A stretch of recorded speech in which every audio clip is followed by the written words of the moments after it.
Welcome to the Huddle Within podcast, where we go beyond the surface to uncover the real impact of sports on our lives, whether it's lessons of resilience, the passion that fuels us, or the stories that connect us all. This is where the game gets personal. I am Daniel, a regular sports fan just like you, and together we'll explore what sports truly means beyond the surface. So step right into the huddle and let's get into it.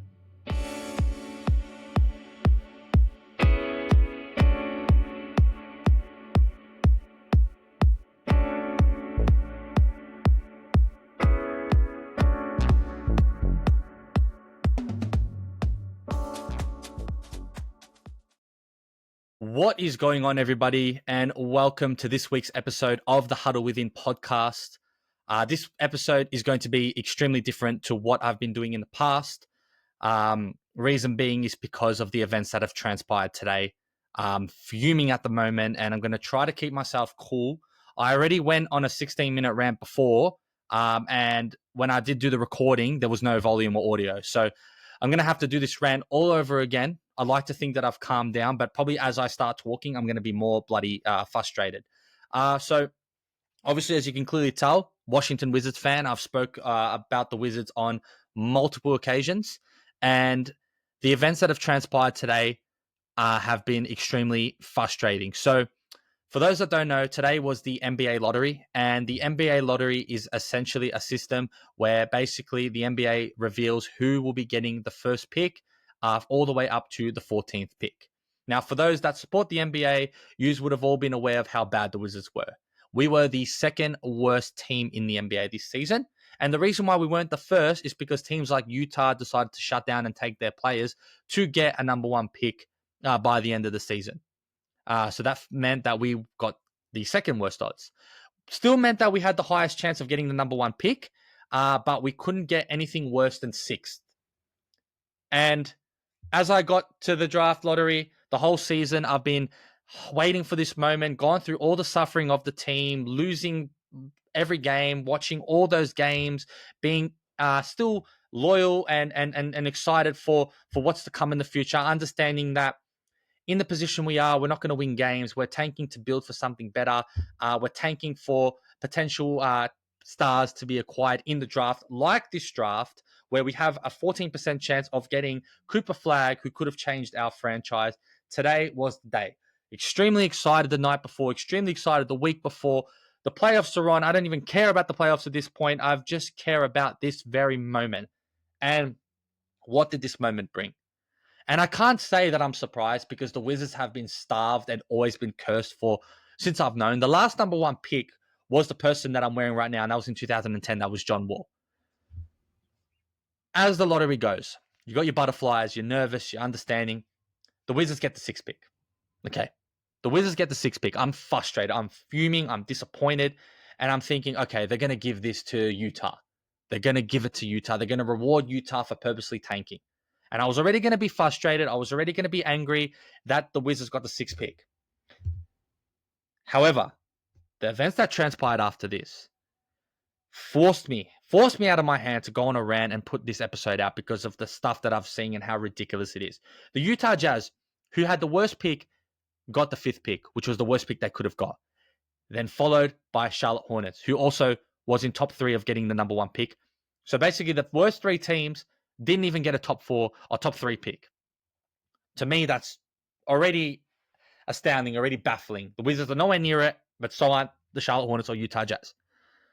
So that left with three teams. One being the Philadelphia 76ers, who has Joel Embiid, who has a max contract player in Paul George, who has a superstar in Tyrese Maxey, and who has, arguably, if he played the whole season, the rookie of the year in Tyrese Maxey. When that team is fit, they are easily a playoff team. So they're a top three. We then have the San Antonio Spurs, who have Chris Paul, who have De'Aaron Fox that they acquired mid-season.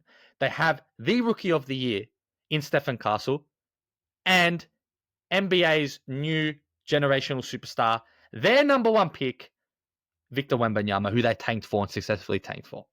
So they get a second pick on top of that with Dylan Harper and Ace Bailey. And just to make matters worse, the team that won the lottery were the Dallas Mavericks. The Dallas Mavericks acquire the number one pick. And we all know what happened before. Nico Harrison got a lot of hate for it. Trading Luka Doncic, questionably trading Luka Doncic, who was their franchise cornerstone, to get Anthony Davis. And they just capitulated. They went to a play-in. They had a 1.8% chance of getting this pick. And they got it. So basically everything that Nico Harris done was bailed out by this pick today. You basically, by this pick, all the moves that Nico Harrison made that were terrible moves, they're going to get rewarded for a number one pick.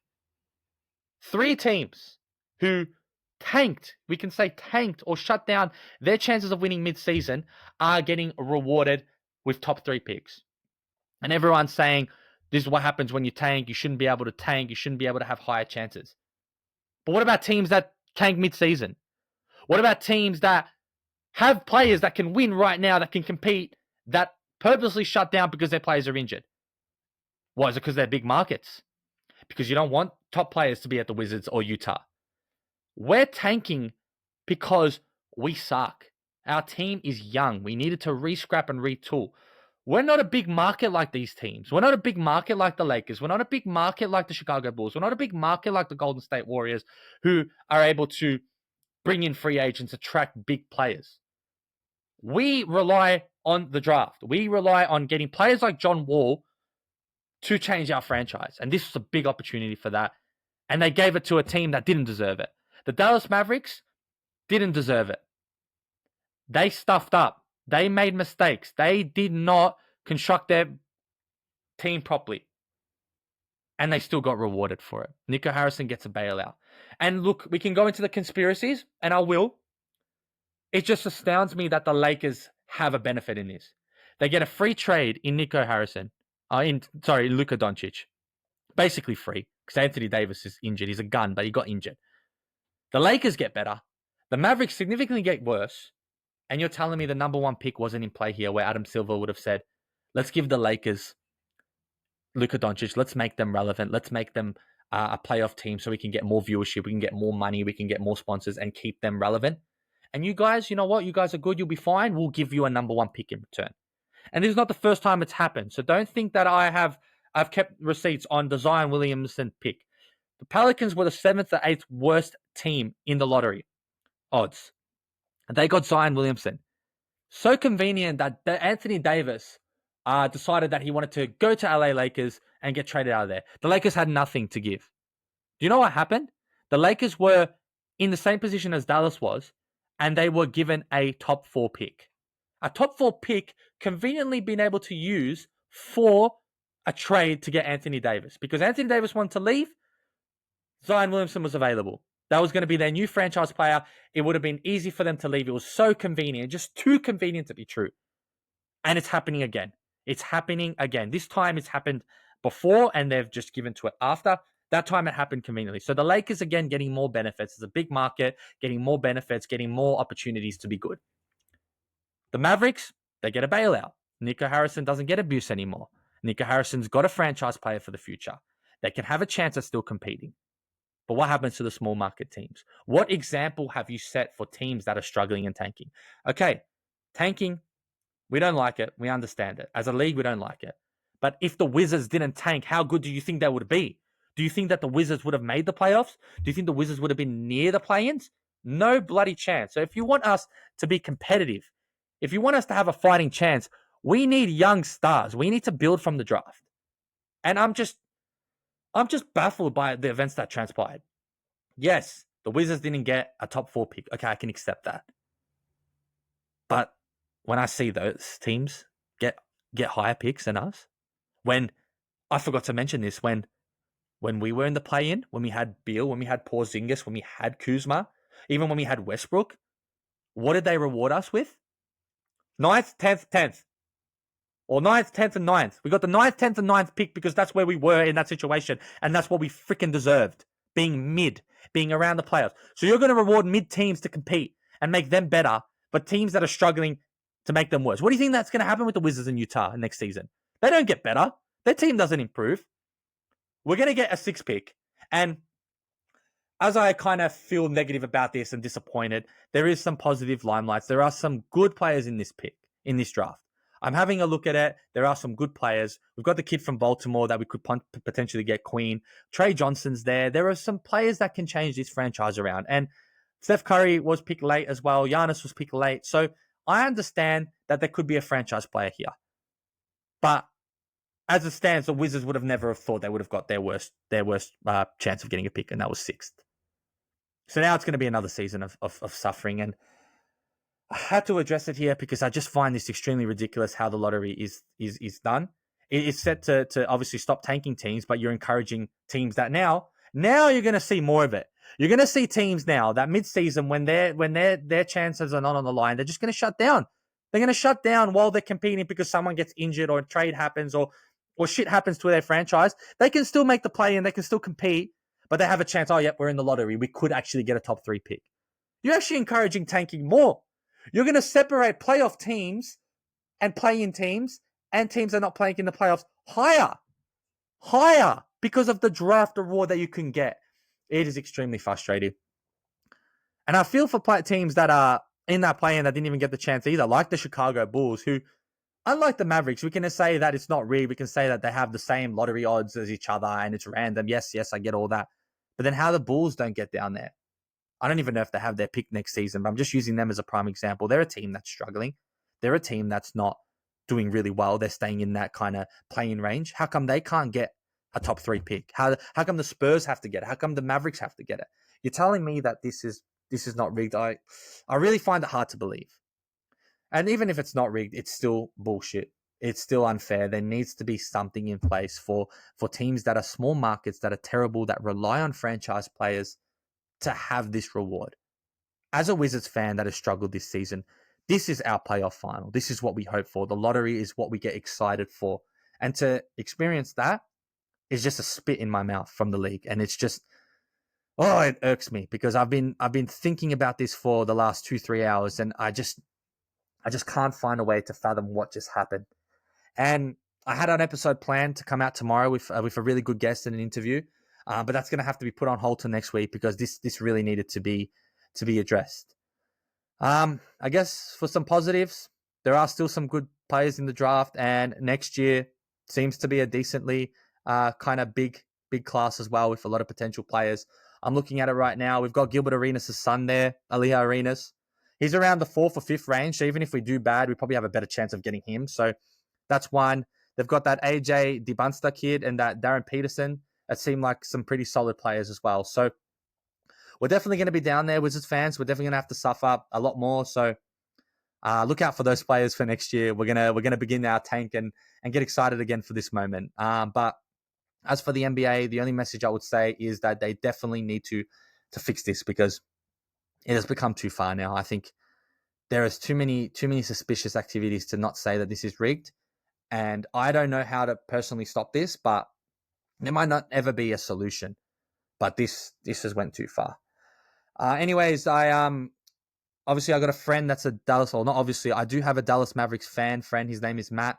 I sent him a text this morning once they got the pick of Cooper Flag, and I'm going to have him in here to give a bit of a Dallas Mavericks perspective and a bit of a positive kind of spin on what it's like to get a number 1 pick if you're a team that went through what the Mavericks went through as well. So getting all perspectives here, but as a depressed Wizards fan, we're going to have to go one more year of this shit. And I'm extremely gutted. I'm extremely disappointed. I'm extremely frustrated that a moment that I was so excited for got ruined before it even started. And yeah, that's all I pretty much got for you guys. But I'll move it on to the call. And yeah, just enjoy that little snippet as well. So in other news, just to kind of cool myself off, and as I wait for Matthew, the Dallas fan, to come on, prayers up for Jason Tatum. It looks like there is a significant injury there. Don't want to think the worst, but to me, it did look like an Achilles injury, especially the fact that it was non-contact. A big shame and a big blow for Boston Celtics. They're going to be probably out of this series unless a miracle happens. The Knicks are up 3-1. So good on the Knicks. Despite this injury, we don't want injuries to occur. But we've got to give credit where credit's due. The Knicks are potentially going to be in the Eastern Conference Finals and have a chance to have a revenge game against the Indiana Pacers, where they were actually banged up against them last season. And even for the Indiana Pacers, a chance to make the finals too. Don't want to jump on it too early, but again, just here to say prayers up for Jason Tatum. So I couldn't do this pod without bringing in my friend that is a Dallas Mavericks fan. So I've called him in emergency to come in and give his thoughts on them getting the number one pick. Look at the smirk on his face, the disappointment of myself and the smirk on his face. Now, I called you straight away to tell you that you got the number one pick.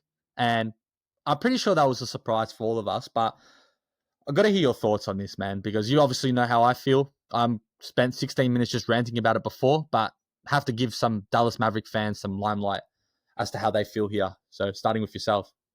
Well, yeah, first of all, over the moon. It's ecstatic to hear that first pick, Cooper, the man that you've been wanting to get for quite a while. It's exciting, and it makes. I'm not going to justify Nico's trade to saying it makes sense, but getting a first pick right now with our current lineup and having it be Cooper, it definitely is good, and it's softens the blow of losing Luca because no one can ever replace him, and obviously, yeah, I think every other Mav fan knows exactly what we went through the last few months. It's been quite horrible, I think, to a point where a lot of us kind of just stopped watching basketball. I think we were watching the Lakers game and seeing him put how much did he put up against us? Over 40 points? Yeah, And pretty it's just much. The like second game, yeah. exactly, and we were just chanting his name the entire time. It's like we wanted him to do well, we still want him to do well, but at least now we've got some kind of form of direction going forward.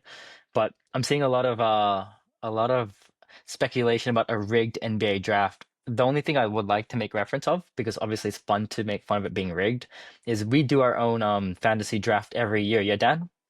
Yes, we do. And then I'm pretty sure that this year, or was it last year, the person who was number one pick was also a 1.8% chance as well in terms of getting first pick, and they end up getting it. So as much Yes. as we'd Okay. love to sit and scream the rigged shouts and stuff, and it's more than funny, it's very funny to entertain. It is very much so possible, but I'm also glad Spurs didn't quite get it because if Wemby Yeah. and Cooper in the same team, that's just ridiculous. Well, I'm going to come in and chime on this because you Hmm. probably might be right that a 1.8% chance is still a 1.8% chance of getting the number one pick. To me, and maybe this is just the emotion getting ahead of my rationality, but the fact that it was the Dallas Mavericks of all teams dropping down with what happened and what transpired with the Luka trade, to me, it just seems rigged. But obviously, we're never going to know. It's always going to be in the center of our assumptions. And the NBA haven't done a good job in here of justifying whether it's rigged or not. And I said this before. This has happened before with Zion Williamson going to the Pelicans, and that allowed for Lakers to trade for AD. It might not be Dallas that is getting the reward. It might be further that the Lakers are getting the reward. And my frustration comes from the fact that the small market teams aren't getting rewarded for tanking. But and in the end of the day, this is about the Dallas. I've spent 15 minutes ranting about it. It will be good for the Dallas Mavericks to have someone like Cooper Flag there, and hopefully you guys don't stuff it up and actually keep him because, like we've spoke about in the past, Dallas fans and the organization is very big on loyalty and keeping their players. With Dirk obviously staying the whole season, now for your sake, they've got a second chance to rectify this. Um, but it just seems all fishy to me how it's transpired. But again, big move for you guys. Maybe Cooper Flag can get slot in and they can win now straight away. But I'm hoping for our sake that we could potentially swing a trade to get him up there. But yeah, thanks for your 2 cents. So I want to take a moment out of this episode to shout out my friend's business, Gutter Ninjas.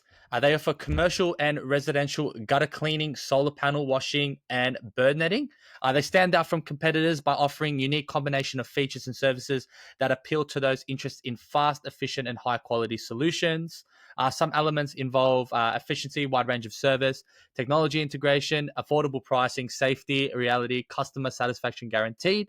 And these factors do make Gutter Ninjas a standout option for home seekers seeking for an efficient and expert gutter service. They're offering free on-site quotes. So if you ring up the number 0401441784, you'll get a free on-site quote and they'll be able to have a look at all your needs necessary for your household. So look out for Gutter Ninjas. That is 0401441784. Shout out to Musa, who is the business owner of this, and thanks for helping out with the pod as well. And now back to the show. Okay, so we've talked about Dallas. But do you have any sympathy for me? I know you love to joke and you love to see me suffer, but is there any sympathy for small market teams like the Wizards in your situation? How would you feel if you were in my shoes? Oh, of course. And I think naturally it's the reason why we follow sports is for the fans. It's to people spend big money to, for example, go to places like Utah, go to places like Washington to watch their team, players like Larry Markkinen. Even for yourself, you want to watch Sar play. You want to watch. I'm not too sure who else you'd really want to watch in Well, we that don't team have right anyone to now. fucking watch. That's why we need a pick.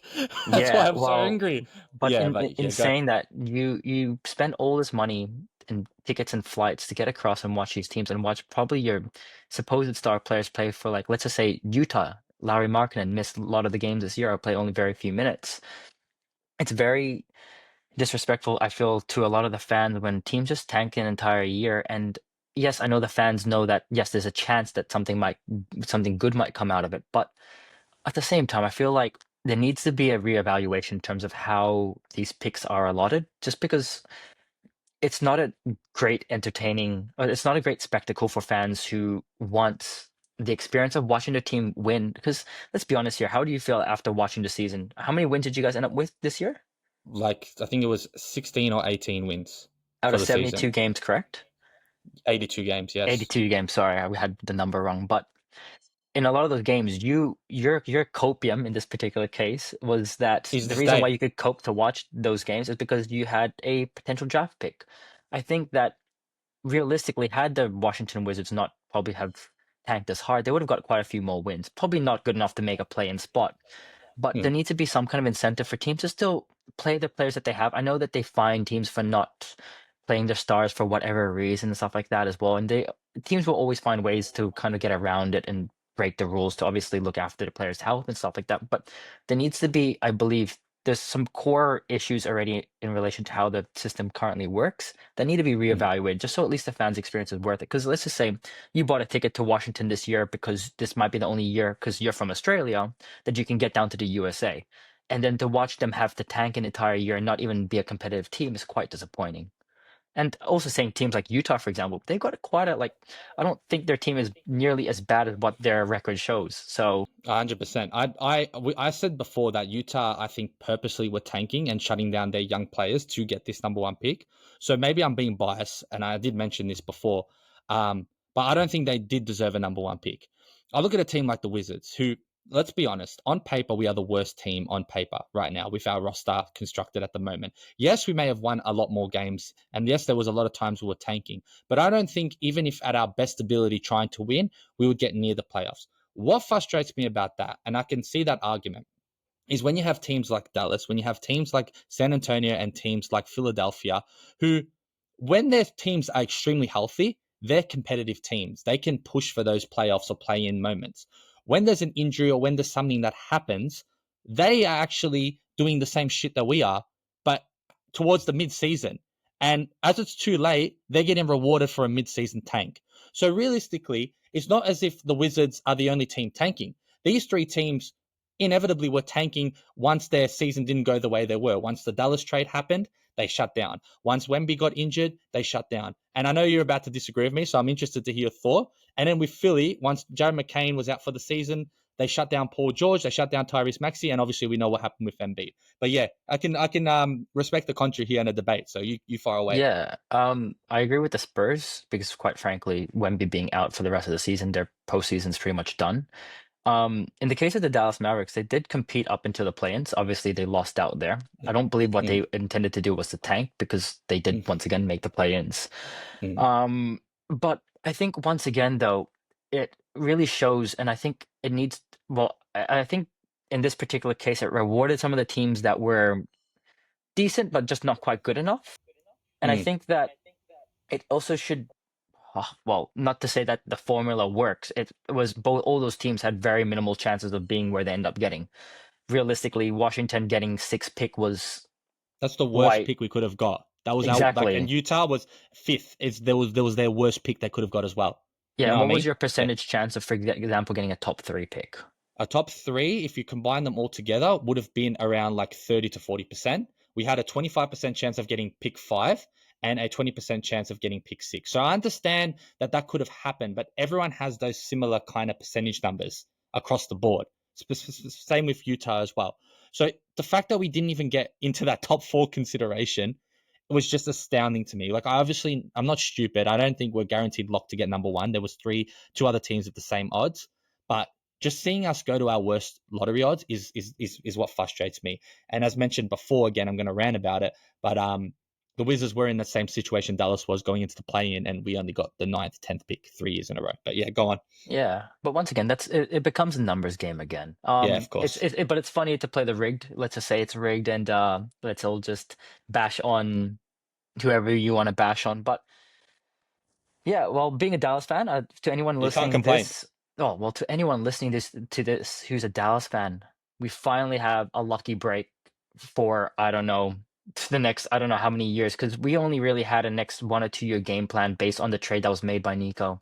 So things are looking pretty grim, especially the injuries that we were coping with Kyrie. AD wasn't looking too great with his injuries this year. Now we've got some form of light at the end of the tunnel. So to any of the Dallas fans out there listening, let us rejoice for this moment because we don't get a lot of these moments. We've had one championship in our entire franchise history, and that was with Dirk. We would have loved to have that with Luka, but now we can have that with Cooper. So let's just enjoy the moment. I know it's easier to enjoy before the actual season happens, but once again, we've got a lot of time again, which we didn't have beforehand. So thankfully we can go again. We can. It's I don't know. It's hard to put into words because me speaking personally, I was in a place of despair where I didn't even want to watch any NBA games after that trade.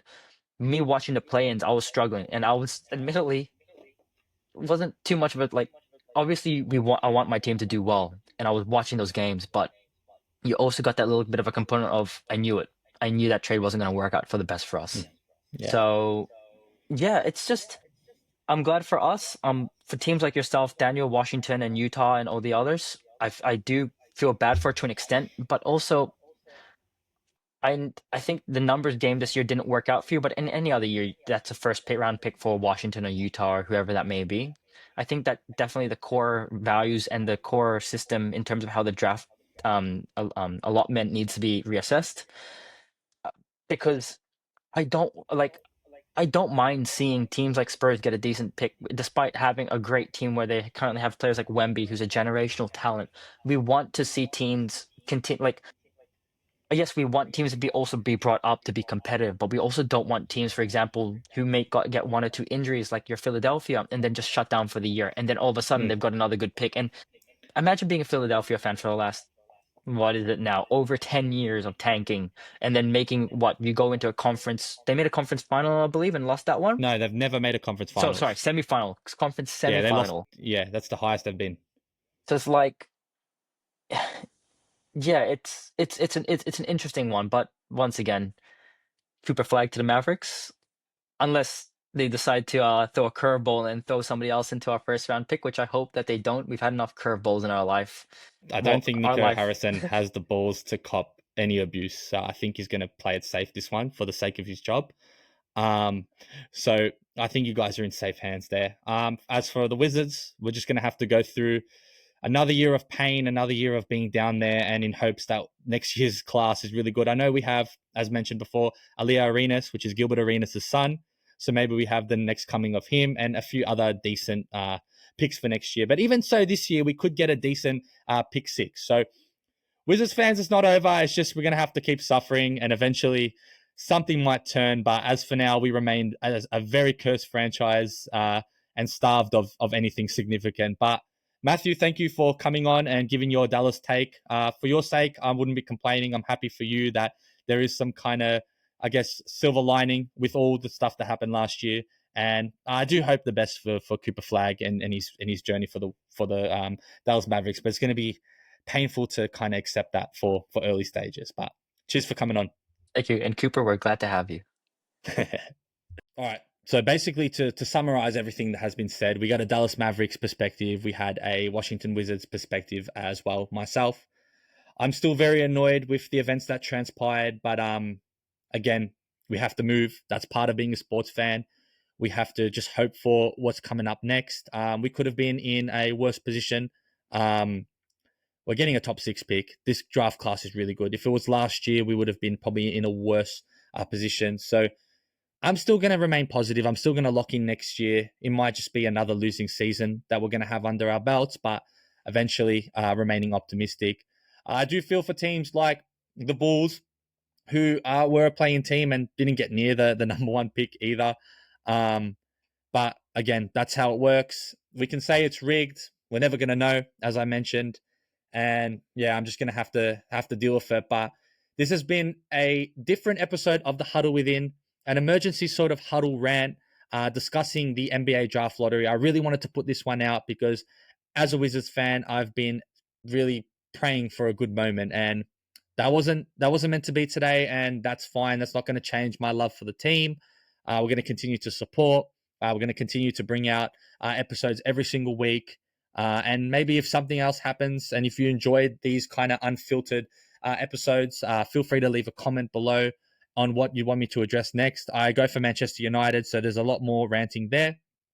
With the Europa League final coming up, we do lose that. I could come back for some more emotional rants. So again, thank you so much, guys, for tuning in.